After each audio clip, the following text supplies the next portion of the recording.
வீடுதோறும் அரசு சேவைகள் மருத்துவம் தொடர்ந்திட ஸ்டாலின் தொடரட்டும், தமிழ்நாடு வெல்லட்டும். லெஜண்ட் சரவணா ஸ்டோர்ஸ் புரொடக்ஷன்ஸ் தயாரிப்பில் லெஜண்ட் சரவணன் நடிக்கும் லீடர் உங்கள் அபிமான திரையரங்குகளில் வெற்றி நடை போடுகிறது. சம்மர் வந்தாச்சு.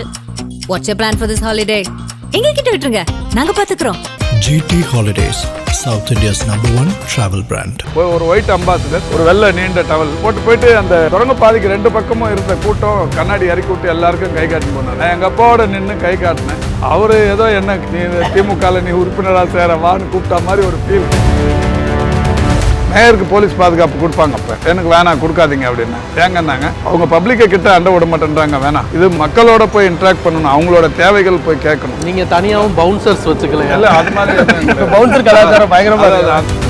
இது இவர் கையில வேலை செய்யறது அமைச்சர் கையில வேலை செய்யற மாதிரி இல்ல, டிஃபென்ஸ் கேம்ப்ல வேலை செய்யற மாதிரி இருக்கு. 4 மணிக்கு எழுப்பி விட்டுறாரு, ஓட விடுறாரு.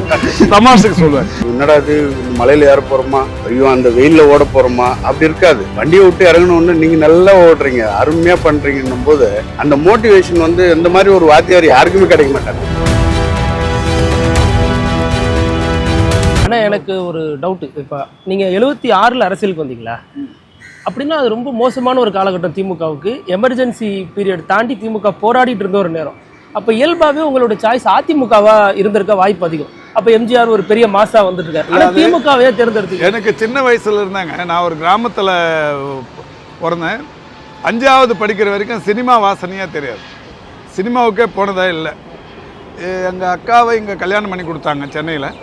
நான் அவங்க வீட்டில் தங்கி படிக்கிறதுக்காக அப்பா எடுத்துட்டு வந்து இங்கே விட்டார், வாணியம்பாடியிலேருந்து. சைதாப்பேட்டையில். ஆமாம், அந்த கிராமத்துலேருந்து இங்கே சைதாப்பேட்டைக்கு வந்த உடனே எங்கள் அக்காவும் மாமாவும் என்னை முதல்ல என்ன சினிமாவுக்கு கூப்பிட்டு போனாங்கன்னா எம்ஜிஆர் சினிமாவுக்கு தான் கூப்பிட்டு போனாங்க. சீனிவாசா தேட்டர்னு இருக்குது மேற்கு மாம்பலத்தில். இப்போ அது இடிச்சிட்டாங்க, பில்டிங் கட்ட போகிறாங்க. அந்த தேட்டரில் அன்பே வான்ற ஒரு படத்துக்கு தான் என்னை கூப்பிட்டு போனாங்க. ஃபஸ்ட்டு போன படம் அந்த படம். அதுக்கு அடுத்த படம் நூர்ஜஹான் தேட்டர், இப்போ ராஜின்னு இருக்குது, அந்த தேட்டரில் நெஞ்சிருக்கும் முறைன்னு ஒரு படம், சிவாஜி, முத்துராமன், நாகேஷ் நடித்த படம்.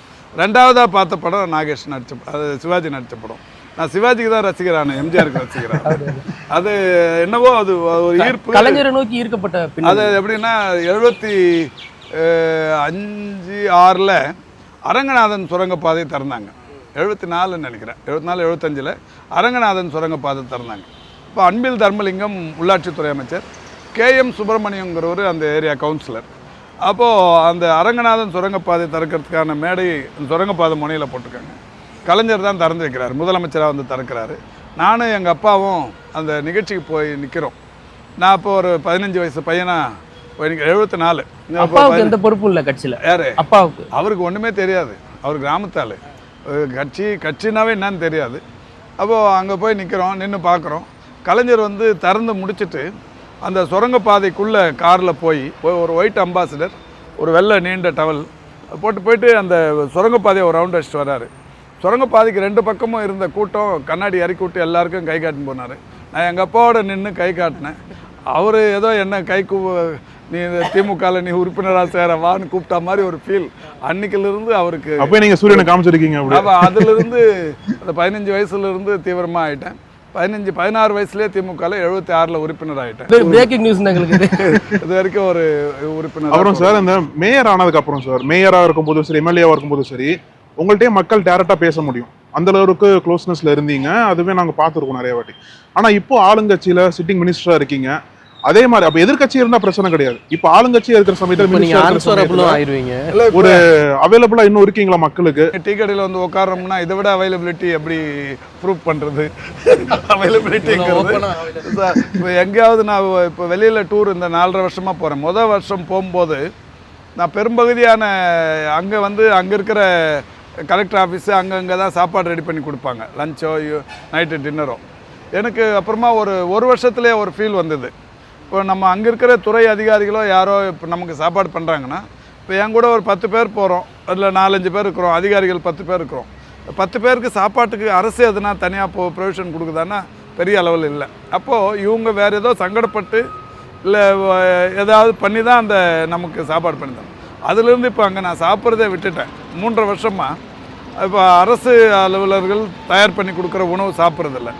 நானாக என்ன பண்ணுவேன்னா, 4 பேர் போகிறோன்னா எனக்கு இந்த இளைஞரணியில் இருந்த அனுபவம், தளபதியோட பயணம் பண்ணும்போது தமிழ்நாடே நிறைய ஒரு 3-4 தடவை சுற்றி இருக்கிறோம். பாசறை கூட்டங்கள் நடத்துறதுக்கு ஒரு தடவை, இளைஞரணி நிர்வாகிகள் தேர்வு பண்ணுறதுக்கு ஒரு தடவை, அப்புறம் நெல்லை மாநாட்டுக்கு 2007 நடந்த மாநாட்டுக்கு அது ஆளுங்களை திரட்டுறதுக்கு, இந்த மாதிரி ஒரு 3-4 தடவை தமிழ்நாடு முழுக்க சுற்றி இருக்கிறோம். அதனால் எந்தெந்த மாவட்டத்தில் எந்தெந்த ஹோட்டலில் நல்ல சாப்பாடு இருக்கும், மெஸ்ஸு நல்லாயிருக்கும், இது நல்லா தெரியும். புதுக்கோட்டைக்கு போனால் எங்கே சாப்பிட்ணும், எந்த மெஸ்ஸில் சாப்பிட்ணும், தஞ்சாவூர் போனால் எந்த மெஸ்ஸில் சாப்பிட்ணுன்னு தெரியும். இப்போவும் நான் இப்போ எந்த ஊருக்கு போனாலும் காலையில் எந்த ஹோட்டலில் சாப்பிடணுமோ அங்கே சாப்பிடுவோம். மத்தியானம் ஹோட்டலில் நாங்களே சொந்தமாக தான் சாப்பிடுவோம். இப்போ கூட நீங்கள் வர்றப்பன காரில் நீங்கள் மட்டும் தனியாக உங்கள் ஓன் காரில் வரீங்க, ஒரு போலீஸ் கூட ஒரு கான்ஸ்டபிள் கூட பார்க்கல, கட்சி கொடி இல்லை, தேசிய கொடி இல்லை. உங்கள் தனிப்பட்ட பயணங்களுக்கு இப்படிதான் இயல்பான ஒரு இதாக இருக்கா? தனியாக போகும்போது நம்ம சொந்தமாக போயிடுவோம். உங்களுடைய பாதுகாப்புன்னு ஒன்று இருக்கு, மாநிலத்தோட அமைச்சராக இருக்கீங்க, அந்த அடிப்படையில் கேட்குறேன். பாதுகாப்புங்கிறது அவசியமான ஒன்று தான். அதுவே வந்து இப்போ நான் மேயர் ஆனப்போ கூட ஃபஸ்ட்டு டே பார்த்தேன். இப்போ ஒரு மழைக்கு போய் நிற்கிறப்ப பப்ளிக் ஓடி வருது நார்த் சென்னையில். அப்போது எனக்கு கூட வந்த பிஎஸ்ஓலாம் எல்லாரையும் பப்ளிக்கை கீழே விட்டார். அப்புறம் நான் கிட்ட வராமல் தடுத்தார். நான் வந்துட்டு உடனே ஆஃபீஸில் வந்து 2வது 3வது நாளே அப்போ செக்ரட்டரி கவுன்சில் செக்ரட்டரியை கூப்பிட்டு சொன்னேன், எனக்கு போலீஸ் பாதுகாப்பு வேணாம், மேயருக்கு போலீஸ் பாதுகாப்பு கொடுப்பாங்க, அப்போ எனக்கு வேணாம் கொடுக்காதீங்க அப்படின்னு. ஏங்கன்னாங்க, அவங்க பப்ளிக்கை கிட்ட அண்டை விட மாட்டேன்றாங்க, வேணாம், இது மக்களோட போய் இன்ட்ராக்ட் பண்ணணும், அவங்களோட தேவைகள் போய் கேட்கணும், அவங்க வந்து நம்மளுக்கிட்ட சேர விடாமல் இருந்தால் சரியாக இருக்காது, வேணான்னு சொல்லிட்டேன்.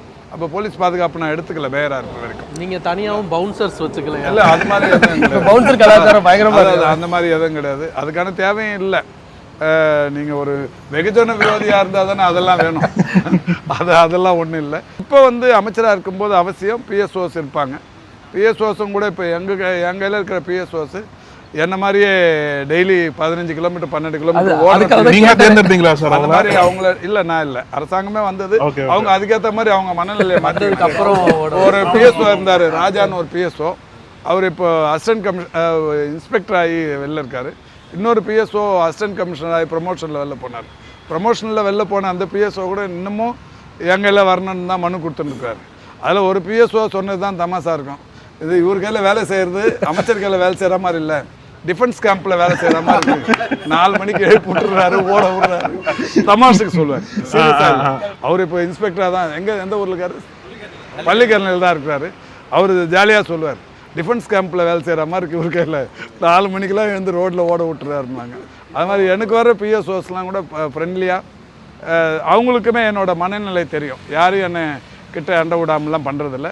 ஸோ பப்ளிக்கோட தொடர்புங்கிறது 100% உறுதிப்படுத்தப்பட்டவனாக இருக்கிறேன்.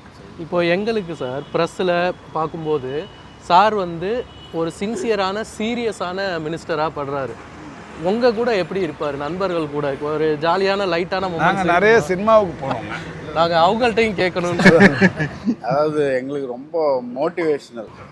காலையில் எழுந்து ஓடுறதுன்றது மனசுக்குள்ள நிறைய பேருக்கு அது ரொம்ப கடினமான ஒரு விஷயமாலாம் தோணும்ல.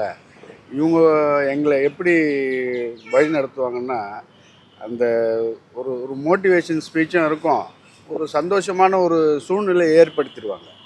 அது என்னென்ன இவ்வளோ வருஷம் ஒரு 10 வருஷம் அவங்களோட ட்ராவல் பண்ணும்போது அந்த ஒரு மனநிலையே இருக்காது.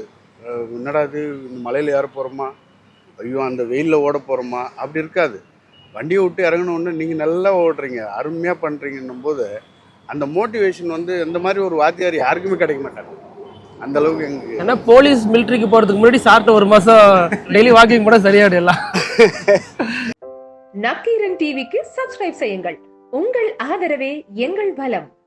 ஆசிரியர்களுக்கு நண்பனாகவும் மாணவர்களுக்கு ஆசானாகவும் திகழும் தேர்வு வழிகாட்டி.